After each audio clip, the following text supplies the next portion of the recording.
আজ কি বানালাম দেখুন বন্ধুরা, দেখুন ভালো রান্না হলে যেমন সেটা আপনাদের সাথে শেয়ার করি, বলি যে খুব ভালো হয়েছে, ঠিক তেমনই ঠিকঠাক না হলেও কিন্তু সত্যিটা কখনো লুকিয়ে রাখবো না আমি।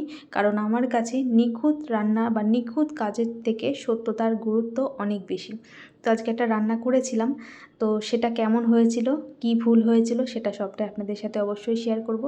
তার আগে এই যে প্রতিদিনের আমাদের যে রান্না বান্না, সেই রান্নাটাকে আগে সেরে নিই, তারপর তো বাড়তি রান্না যেটা সেটা তো এর পরে।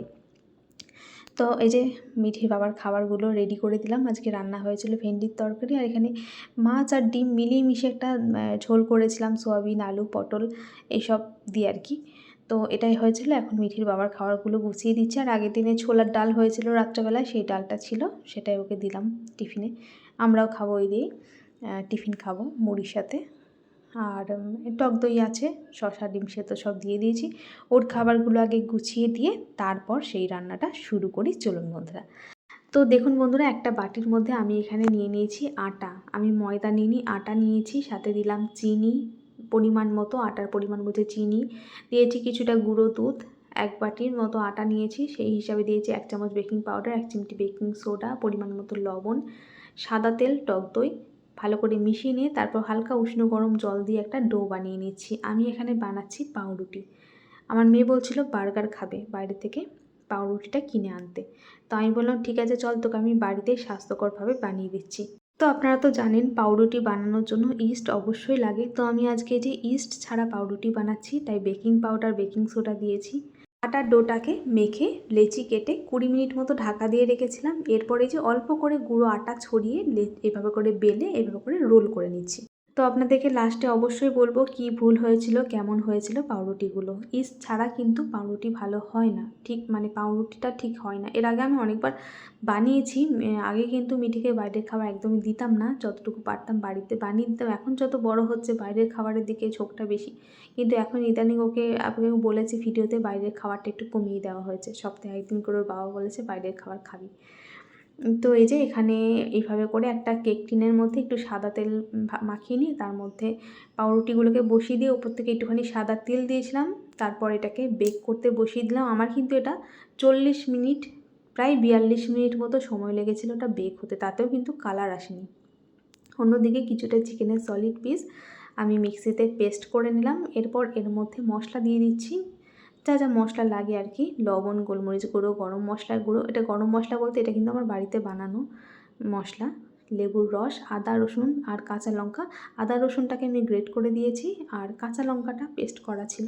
সমস্ত কিছু ভালো করে মাখিয়ে নিচ্ছি। আর এর মধ্যে না আমি একটু পেঁয়াজ কুচিও দিই, তবে আজকে আর পেঁয়াজ কুচিটা আমি দিইনি। তো বানানো হয়, খেতে দারুণ হয়। এটা আমার মেয়ে খুব ভালোবাসে, এইভাবে করে আমি মাঝে মাঝে পেস্ট করে রেখে দিই। ভাতের সাথে বলুন বা পাউরুটির সাথে, রুটির সাথে ওইভাবে কাবাবগুলো বানিয়ে খাই, খেতে ভীষণ ভালো হয় এই কাবাবটা এইভাবে যে বানাই। এর মধ্যে একটু ধনেপাতা কুচি দিলে ভালো হতো, কিন্তু এখন তো ধনেপাতা কুচি মানে ধনেপাতা বাড়িতে সবসময় থাকে না।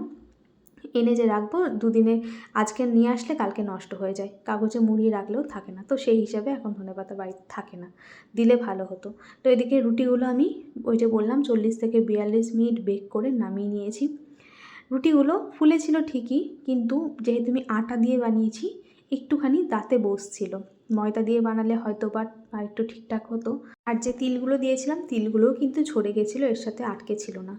আর এরই মাঝে টিফিন খেতে হবে, একটু মানে মুড়ি মাখা হলো মিঠির জন্য, আর আমরা তো ছোলার ডাল দিয়ে খেয়েছিলাম। আর পরের দিনের রান্নার জন্য একটুখানি আয়োজন টুকটাক রেডি করে রাখছি। আর এই পাউরুটিগুলো না এমনি ঠিক মানে এটাকে ঠিক পাউরুটি বলা যায় না, পাউরুটির সাথে কিন্তু এর কোনো তুলনা চলে না। পাউরুটিটা একরকম খেতে হয়, এটা একরকম।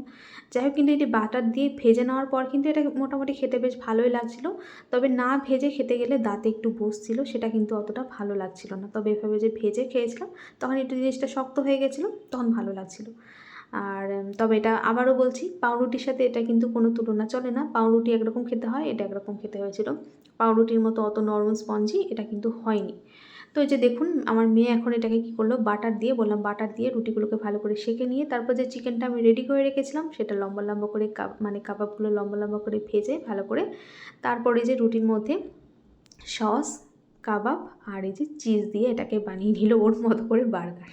মানে ওর মতো করে বানিয়ে নিয়েছে, তো ওর বলছে দারুণ হয়েছে, তুমি এভাবে করে বানিয়ে দিও, খুব ভালো হয়েছে। তো এর মধ্যে বললাম টমেটো কুচি, শসা ওগুলো নে, পেঁয়াজ, বলো না আমার কিছু লাগবে না, এটাই আমার ভালো লাগছে। তো যাই হোক, এভাবে বানালাম। কেমন লাগলো আপনাদের কাছে ভিডিওটা বন্ধুরা একটু কমেন্ট করে জানাবেন।